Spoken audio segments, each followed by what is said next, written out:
lerufisquois.net ñëpp jàpp ni site internet boobu liggéey bu mucc ayib lay liggéey ci mim réew lerufisquois.net présente du département de Rufisque et particulièrement yéen ñi dëkk ci Rufisque Est bi ñu génnee ci référendum bi nga xam ne le 20 mars 2016 moo indi woon ay jongante ba yàlla may ñu ci ndam loolu nag ndamu démocratie la ndamu Sénégal la ndamu Rufisque Est la ndax bi ñu saytoo résultat yi gis nañ ne dans le département de Rufisque Est moo fi ëpp score moo fi ëpp ay nombre de voix yoo xam ne wote nañ le oui ba permettre président Macky Sall mu am ndam si loolu dama ne yéen seen njàmbaare wane ngeen ko daw ngeen guddi ak bëccëg dox ngeen ba sonn surtout jigéen ñi li tax ngeen daw na da ngeen bëgg a défendre seen démocratie da ngeen bëgg a défendre seeni droit da ngeen bëgg a défendre seeni liberté score bii ñu am nag namu ñëpp la ndax dafa am ñu bëri ñu boole seen doole ak seen xalaat ba ñu am lii nga xam ne moom la ñu yàlla may ba ñu am meilleur score ci département bi dama ne dañu monter ay comités électoraux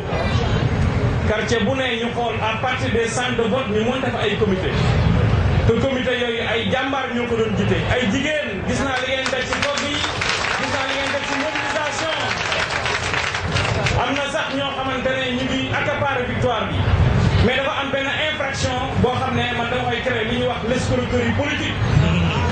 mooy ñoo xam ne dañuy fekk ay nit liggéey ñu bëgg foxati mais président Macky Sall xam na ñun ñoo koy liggéeyal yéen a nekkoon ci terrain bi mënu ma comprendre ñoo xamante ñu jël à 3 jours des élections ñu wote wii ñu ne ñoom ñoo tax ñu wote donc yéen bu leen nax seen bopp yéen a liggéey bi surtout yéen jigéen ñi ak les jeunes ak suñu mag yi ak responsable yi toog fii je tiens à vous rendre un hommage solennel et vous féliciter pour cette victoire dama ne loolu dafa am ay parti yu mag yoo xamante ne ñoo taxawal di liggéey bi cité naa leen sànq muy parti socialiste ñu ngi ni toog l'arc de Badara Mambaya Sène ñi nga xamante ne dafa joxe kàddoom joxe dooleem joxe mbooloom am na li ñuy wax PPC bokk na si PDSR IPD M2R fekkee mag si boole ak AFP ñu nekk ay parti yu mag ak parti socialiste la njëkk cité ay parti yu mag yoo xamante ne ñoo boole seen doole pour am loolu mais loolu aussi ma seppi si kenn moom mooy le président Mbaye Jacques Diop bu ñu amee victoire bi aussi notre maire honoraire le président Mbaye Diop da si dugal xalaatam da si dugal loxoom da si dugal alalam donc kooku tey ñu ngi koy rendre un vibrant hommage ñu di ko ñaanal yàlla na ko yàlla dëgëral yàlla na ko yàlla bàyyi suñu kanam mais cité na exceptionnellement des collaborateurs ñoo xamante ne ay mag lañ ma ne leen du ma cité waa APR ndax ñun ñoo bokk liggéey bi ñii dañuy ñëw pour jàppale ñu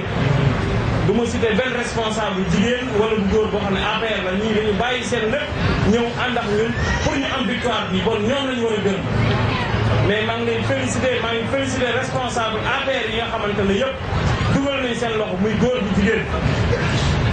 donc ñooñu noonu dañ si dugal seen doole dugal seen alal muy ñi nga xam ne ñuy bokk si coalition Benno Bokk Yaakaar def naa résultat bi buñ ko amee c'est grâce à la collaboration à l'unité bi nga xamante ne moom moo am fii te unité boobu dañuy ñaan bu law ba yeneen échéance yàlla may yeneen victoire mais dama ne mënu ma sori te du ma gërëm bu amul àpp di ko gërëm jigéen ñi ndax tey lu ñu am ci politique yéen yéenay mobiliser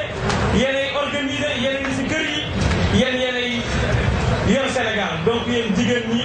am na fu ñu leen teg ñun lépp lu ñu mën ci jàppale leen dañu ko def bu ñu amee victoire c'est grâce à votre détermination c'est grâce à votre engagement militant yéen ñi nga xam ne président mosu leen fàtte lépp lu mu am yéen a ko jàppale moom moo tax programme am yëpp jigéen la siy jiite donc jigéenu Sénégal gàcce ngalaam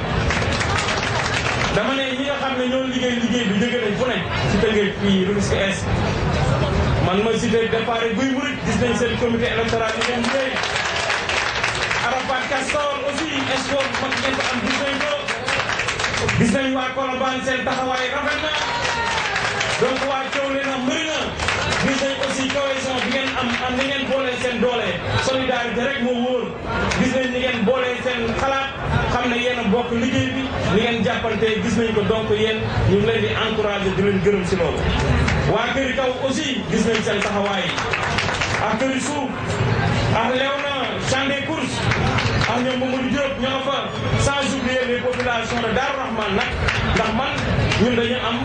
ay ñoo xamante ne fu ma dem dañuy ñëw ànd ak ñun muy waa Darou Rahman man fu ma dem dañuy ñëw di ma jàppale donc mënu ma leen bañ a gërëm ñoom defe naa liggéey nañu liggéey bu rafet ak le président Badara Mamaya Sène donc waa Guy Àjjana waa Jokkul ak waa Gendel yéen ñëpp gis ngeen ne fu ma taxawee ak fu coalition taxaw bàyyi ngeen lépp ñëw ànd ak ñun di liggéey mais jeunes yi aussi bu leen kenn fàtte ñooñu dañ leen rendre hommage aussi gis nañ xeex bi ñuy xeex boole ko ak jom ak fit donc lépp lu ñu am tamit jeunes yi defe naa ñoom dañuy dox ay kilomètres bu ñuy def ay caravane ñoom dañuy dox bu ñu dugg si oto bi donc c'est l'occasion donc ñu féliciter leen gërëm leen dama ne président de la République ma ne réforme yi mu indi nii ngëneelu Sénégal moo ci ne lii day renforcer suñu démocratie ndax ñun dafa am bàkk bu ñuy bàkk nee nañ Sénégal bu dee seetu am na seetu démocratie en Afrique wala kuy jiite démocratie en Afrique ba ñu naw ñu Sénégal la donc président li mu def nii ñun la ko defal Sénégal la ko defal sigil na Sénégal donc mën naa ne te lii def naa ne su ma ko waxee juumuma ñun suñu rendez-vous bi ñu amoon ak histoire ñun rakawuñ ko ñu waa Tëngéej ñu des suñu gannaaw particulièrement Rufisque Est bi nga xam ne benn dëkk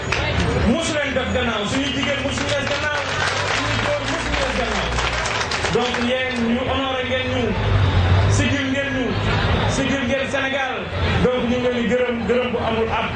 donc ñuy delluwaat di gërëm le président de la République du Sénégal le président Macky Sall di gërëm aussi Omar Gueye gis nañ li nga xam ne defal na ko suñu sàmmkat yi ne fii suñu pêcheurs yi ñi nga xam ne ñoo nekk fii si suñuy localité gis nañ ñu mu leen jàppale jox leen ay machine jox leen ay moteurs yoo xam ne pour seen gaal yi te defe naa loolu ku xool suñu élection bi am na si impact bu rëy donc yéen ñu ngi leen di gërëm di leen sant ñu joxe suñu disposition nag si presse bi question boo leen am pour poser ko nous sommes à votre entière disposition. Et les grands partis politiques s'unissent par rapport aux différentes sensibilités qui composent ce parti politique. C'est pas un fait nouveau au niveau de Rufisque. Et quand on parle de division, je ne pense pas qu'il y a une profonde division au niveau de Rufisque. Parce que une coalition qui regroupe les 8 maires du département de Rufisque, le président du conseil départemental, y compris moi-même, qui est responsable de l'Est, donc je peux dire que toutes les forces vives donc, de la politique, ainsi que les autres partis regroupants qui se regroupent autour de la coalition Benno Bokk Yaakaar sont là. Donc je ne peux pas noter, je ne peux pas dire qu'il y a une division profonde ici au niveau donc, du département de Rufisque. Les forces vives sont là. Omar Gueye donc rassemble autour de sa personne et nous, unanimement, on a décidé de faire de lui notre coordonnateur. Si d'autres personnes décident donc d'aller en ordre dispersé, on n'y peut rien. L'essentiel, ce qu'on a fait au début, on a essayé donc de rassembler tous les responsables, on est allé voir tout le monde, mais s'il y a des gens qui sont récalcitrants, on ne peut rien faire. L'essentiel, les forces donc, politiques du département, les membres de la coalition sont là. Vraiment, c'est la coalition qui gagne. On est là, je ne note pas en tout cas, à notre niveau, nous allons faire notre mieux pour aller les rencontrer, pour qu'ils reviennent à de meilleurs sentiments. C'est le rôle qu'on m'a donc donné de jouer, je le ferai en toute responsabilité. Donc, ma question bi nga posé question bu am solo la ndax division bi nga xam ne moom moo am si APR ndax loolu ëllëg bi ñu gaañ yaakaar naa ne boo leen xoolee parti politique division mooy charmant bu amee division maa ngi fàttali ko parti socialiste bu ñu daan dajaloo dañuy créer ay sensibilité loolu dana tax sax képp ku bëggoon rëcc dem si keneen mais fondamentalement man gisuma division si APR parce que fii 8 maires yi nga xam ne ñoo am fii si département bi ils sont avec nous. La coalition Benno Bokk Yaakaar bi ñu fi aussi parti socialiste AFP donc bu benn personne taxawal fële dem jëli ay frustré indi leen loolu dañu noté na division la pour ñun di division benn fait la mineur boo xamante ne du affecté profondément suñu jiwu coalition yaakaar naa ne coalition bi l'essentiel est là la force politique est là échéance yi ñoom dañuy prouver li nga xam ne prouver nañ ko ni pour les prochaines élections. C'est un concept, donc ces escrocs, on les connaît de la place, ils sont ici. C'est ceux qui veulent s'accaparer de la victoire, donc de la jeunesse du soir, des femmes, des sages, de toutes les couches sociales. Nous n'en voulons pas l'accepter. C'est des gens qui n'ont pas mouillé le maillot, qui n'ont jamais été sur le terrain. À 3 jours des élections, ils ont fait des déclarations comme quoi ils vont supporter et soutenir le président pour le 8. Et après 3 jours, comment on peut donc convaincre les populations? En 3 jours, c'est impossible. Donc nous, avec les gens avec qui nous avons travaillé, nous avons sillonné Rufisque. Vous les avez identifiés? Oui, mais je ne veux pas citer, c'est un peu enfantin de citer les noms. C'est des farceurs quand même. On ne va pas faire c'est des responsables en perte de vitesse. Partout où l'on est passé dans leur localité, on a vu les jeunes écrire non sur le mur. Partout à Rufisque. Et ils ont voté, ils nous ont sanctionné à cause de cette déclaration malencontreuse. Je dis que sans eux, on allait gagner. Ils nous ont rendu préjudice. Les Rufisquois sont conscients des 15 points, de l'importance des 15 points initiés par le président. C'est un peuple responsable. Historiquement, culturellement, sur tous les plans, on n'a pas besoin de quelqu'un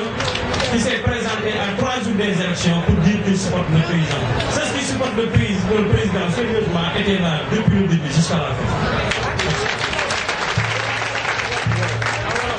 Waaw dama ne ñii di xëy man maa wax ne damay créer concept yoo escroquerie politique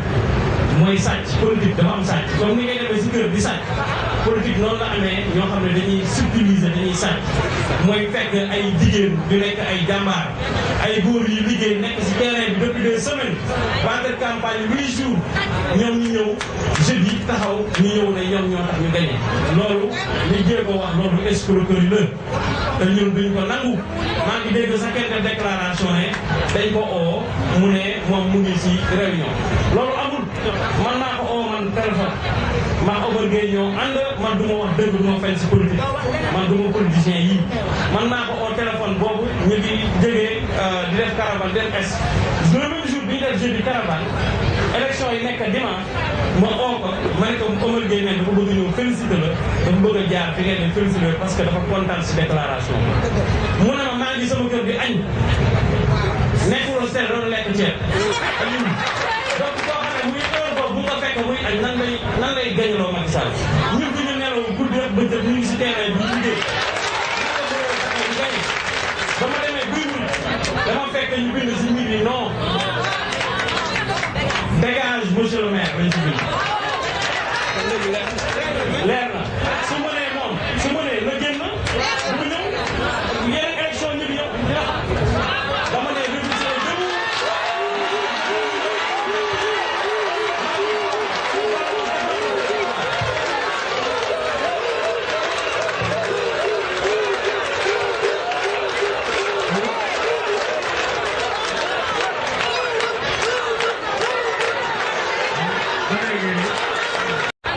parce qu'on n'a pas d'opposition notoire au niveau donc, de la ville de Rufisque et particulièrement au niveau de l'Est. Même ceux qui se disent d'une autre faction donc, de l'APR ont voté pour l'APR. Si on voit par exemple le camp du non, le courant du oui, encourager tant de voix, je dirais qu'il y a des gens qui se disent du oui et qui ont voté pour le non. Ça c'est très clair. Mais aussi il y a des responsables qui se sont affichés, qui se sont montrés de par leur incompétence, de par leur arrogance et de par leur laxisme par rapport à la prise en charge des préoccupations des populations au niveau de l'Est. Ces gens-là, dès lors qu'ils ont déclaré qu'ils vont voter pour le oui, des gens se sont opposés et ils ont dit qu'ils ont voté pour non. ça nous a porté préjudice. On ne veut pas donc de responsables donc qui n'engagent pas leur engagement envers les populations. dama ne dafa am danaa ne am na ñoo xamante ne am na ay vote sanction li may wax vote sanction mooy si ñaari fan am na ay responsable yoo xam ne APR lañ daa wax bi ñu jëlee ñu ne diw mooy coordinateur si lañ commencé génn ay force mais ñooñu nit ñi ñu àndal dañuy bañ dañu ko noonu dañuy bëgg ñu am défaite pour ñoom ñu ne kii mënul li nga antalul li nga xam ne moom lañ ko sant mu am ñeneen ñoo xamante ne dañu incompétent ñëpp xam ko defoon nañ dara dëkk bi engagement bi ñu jëlee par rapport aux populations respecté wuñ ko ba ñu demee si gox yooyu ñoom ñu naan fu ñu dem ñu ne jaar nañ fa fii baax na ba ñu demee foofu dañ leen ne yéen dañ leen sanctionné parce que ki nga xam ne ñun moom lañ doon dafa ne si yéen lay wote donc ñun dañ vote ñu contraire dama ne ñooñu bu ñu toogoon fi ñuy toog di leen gis score bu gën a rëy ñooñu ñu yàqal